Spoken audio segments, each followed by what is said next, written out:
Olá, vamos para a nossa aula de sociologia e vamos falar dos estados neoliberais, né? Vimos os estados absolutistas, estados liberais, totalitários e os estados de bem-estar social. Então, vamos falar dos estados liberais, que digamos assim está na moda, né? É o que nós vemos hoje. Inclusive o Brasil, né? Ele tenta caminhar nessa direção, mas há um certo fracasso. Bem, é importante para a compreensão do que seja o neoliberalismo observar que esse é um conjunto de medidas econômicas então adotadas a partir dos anos 70, anos 80, nos países desenvolvidos, né? Vamos dar um destaque aí para os Estados Unidos, para a Inglaterra, com o objetivo de controlar a inflação. Então, no caso da Inglaterra, era um estado de bem-estar social. Por vários fatores, esse estado de bem-estar social estava gerando inflação, né? A economia estava sendo prejudicada. Então, o neoliberalismo seria uma solução para essa crise, né? Para os países subdesenvolvidos, como o Brasil, né? Ou em desenvolvimento, né? Como o Brasil, a adoção de tais medidas se deu a partir de 1990. Então, lá no governo Fernando Collor de Mello. E aqui já tecendo um comentário, né, uma curiosidade, o Prêmio Nobel de Economia fez o comentário, né, que o neoliberalismo foi um fracasso, né? Então hoje estamos vivendo uma crise, né? Pelo menos uma crise do neoliberalismo, né? Capitalismo, do clima e de valores, né? Então, no capitalismo, nós temos aí uma guerra comercial, Estados Unidos contra a China. Nós temos problemas climáticos sérios, né? A questão do meio ambiente e de valores, né? Ideias fascistas, autoritárias aí vindo à tona. Então, os estados liberais surgiram como uma solução de uma crise e hoje estamos vivendo outra crise. A necessidade de se combater a inflação persistente no pós-guerra levou primeiro os economistas a uma avaliação das causas dessa inflação mundial.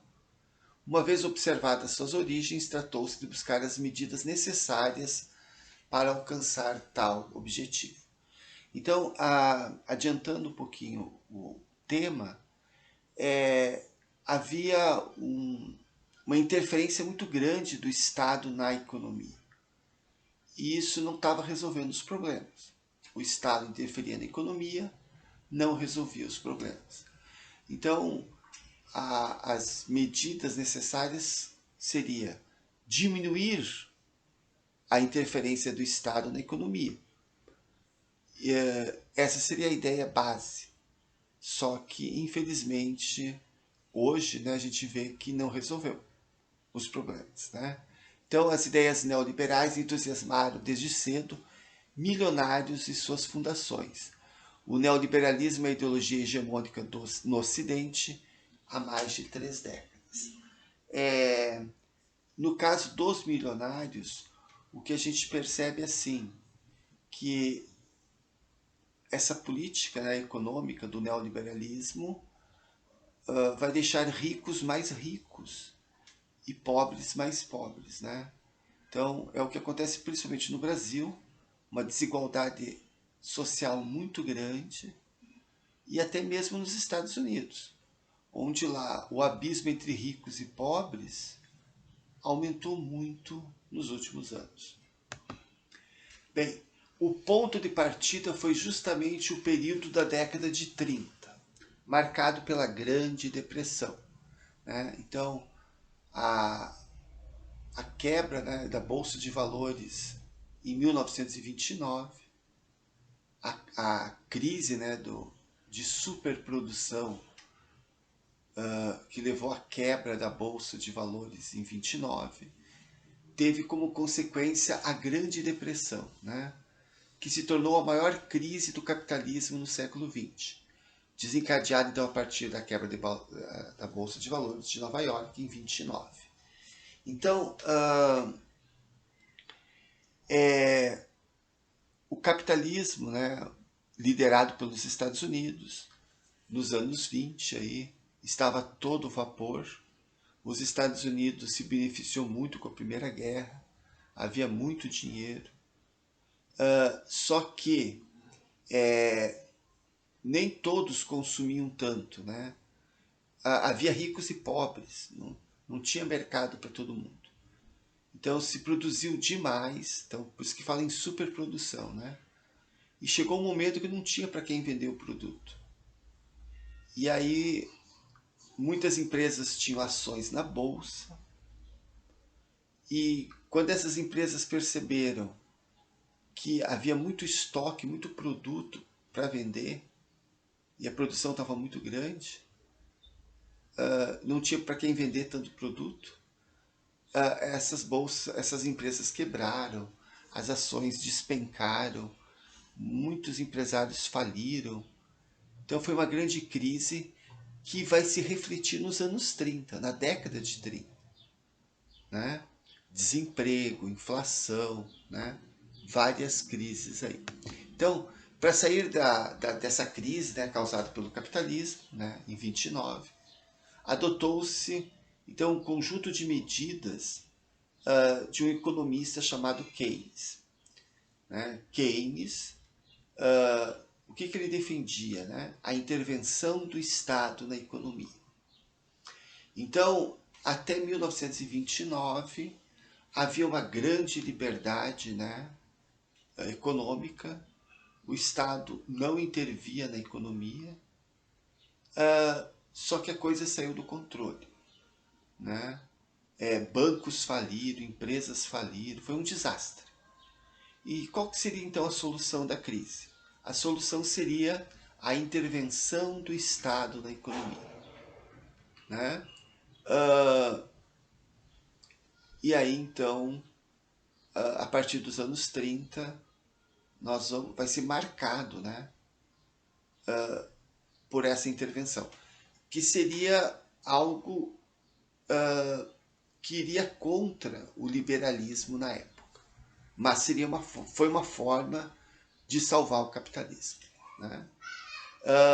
Aqui uma curiosidade, o neoliberalismo é marcado pelo anonimato. Né? A gente não fica vendo aí, né, a palavra neoliberalismo estampado. Mas quando a gente escuta o governo falar, por exemplo, vamos privatizar as empresas, gente querendo privatizar a educação, gente querendo privatizar a saúde, é o famoso Estado mínimo, que é pregado pelo neoliberalismo e que aqui no Brasil se tenta, né, aplicar. Mas agora, recentemente, a gente viu, né, diante desse tal de coronavírus, né, as ideias liberais e neoliberais, né, ficaram meio que foram freadas, né, foram meio que deixadas de lado. Bem, vamos tentar conhecer esse estado de bem-estar, essa intervenção do Estado, né, para salvar a economia dos Estados Unidos. Então, nesse momento, né, na crise de 29, os Estados Unidos faliu. E com ele o mundo inteiro. Né? No Brasil, por exemplo, afetou os produtores de café. Né? Então, grandes fazendeiros faliram. Né? A elite paulista foi muito prejudicada. Então, quais são as medidas para salvar os Estados Unidos, salvar o capitalismo. Então aqui estão elas, né? A emissão de moedas por parte do Estado, devia ser criado o maior número possível de emprego, né?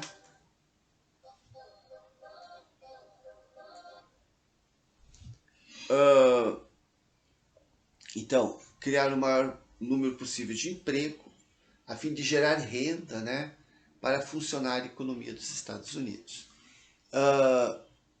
Então, essas medidas foram adotadas em várias partes do mundo.